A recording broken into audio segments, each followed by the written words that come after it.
week for a meeting at the Perimeter Institute, and I ran into Will and a bunch of other students yesterday, and asked me to come by and give a talk, which I'm happy to do. Partly because we just finished a mission to Mars, the Phoenix mission, and I think we got some pretty amazing results. So I'll tell you about those results.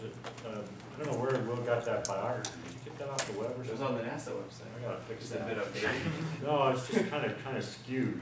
I'm at NASA Ames, and the reason I'm at NASA Ames is because I'm interested in human exploration of space. I think that's an important development.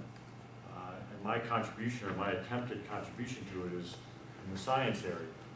So everything I do is related to or derives from what I see as contributing to human exploration of space. Mars is the logical target for that, and so a lot of what I do is focus on what do we do on Mars, why are we going, what will we do when we get there? And to me the answer is there's two big questions that motivate human exploration, or put another way, there's two big questions that humans will be interested in when they go to Mars. And those questions are, did Mars have life in the past, and could it have life in the future? And what would be the nature of that future? So that's the big story. This is a little piece, last year's piece, Phoenix mission. So that's what I want to focus on. But keep the big story in mind. The Phoenix mission was an interesting mission. It was the first university-led planetary mission that NASA's funded.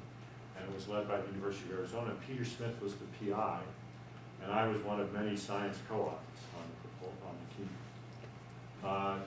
It launched, here it is being launched. It launched in August 2007, landed on Mars in May 2008, and died November 2008. Unlike other missions to Mars, we knew that the Phoenix mission would not go on and on and on and on, because it landed in a place that had winter. You guys know all about that. I'm from California. We don't have winter. You know, it's sort of all the same. It's a little cooler in January than July, but you know, it's not a big deal.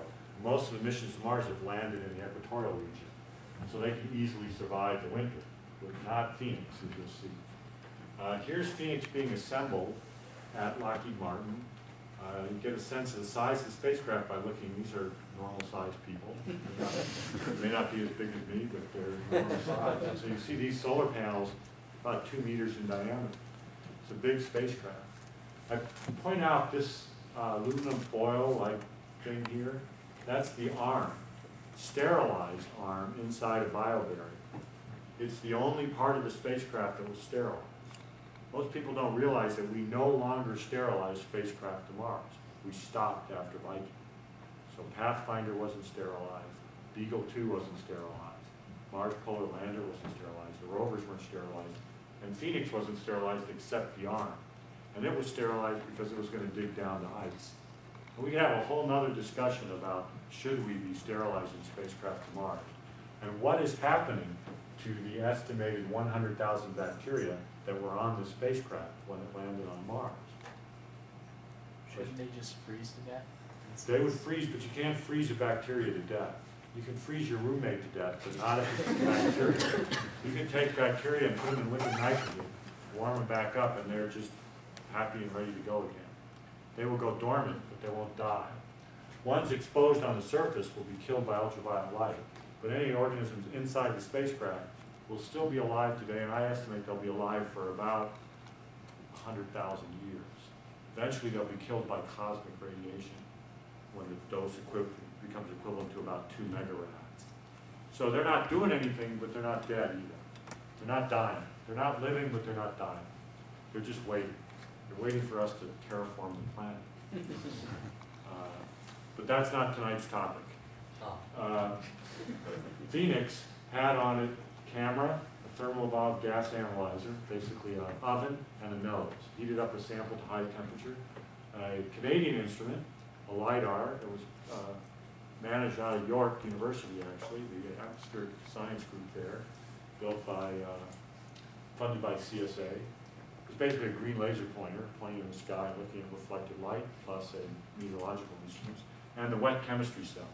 From my point of view, in terms of interest in life and astrobiology, the most interesting results came from the wet chemistry cell. The thermo evolved gas analyzer didn't work. It just didn't. Not its fault. Didn't work. Phoenix is an interesting history. Some of you may remember the Mars 1998 polar lander, which was lost on descent on Mars. As it entered the Mars atmosphere, we lost the signal from it. We never heard from it again. And we soon crashed. At that time, NASA had built 2 identical spacecraft, one for '98 and one scheduled for 2001. And the one in 2001 was targeted to support human exploration.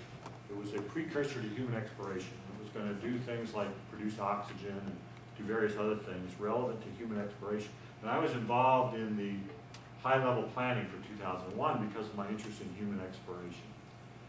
So when '98 crashed, they canceled 2001 because it was a clone of '98, and no one knew why '98 crashed. Really. Question here? I thought, I heard that 98 crashed because of a programming error that a U.S. programming team and You're thinking of the units problem? The feet versus meter problem? yeah. That was the same epoch, but it wasn't polar lander. That was climate orbiter. 1998 was a very good year. We crashed 2 missions. One, we knew exactly why right after it crashed.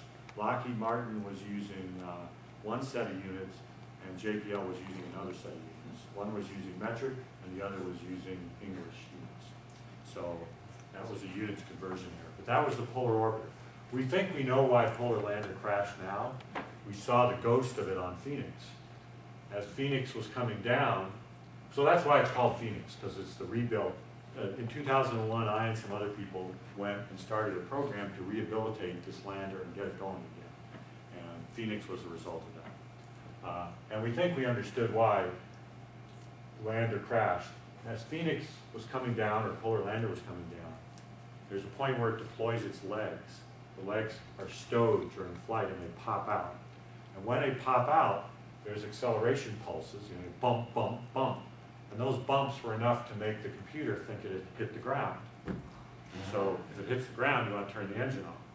So it's 2,000 meters above the ground, its legs pop out, it thinks it's landed, turns the engines off, falls the rest of the way. Not a good idea.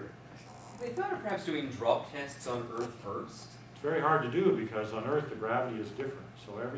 So the response of things is different. Yeah, but And the legs so- popping out will still give the same impulse. Yeah, I don't know why they didn't catch that.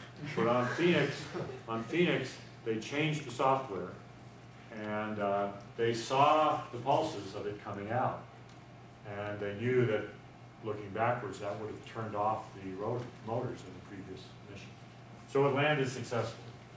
You've probably seen these amazing images as it was going in. This is Phoenix on its parachute, heading toward the surface of Mars, being photographed by MRO in orbit around Mars as well. So one spacecraft photographing another as it lands. You can even see the shroud, the cords on the parachute. It's really quite amazing. And then it lands, and here's the picture of it on the surface. You see the solar panels deployed, and you see the heat shield and the parachute. To me, the lesson of this is there is no privacy on Mars. It's being watched.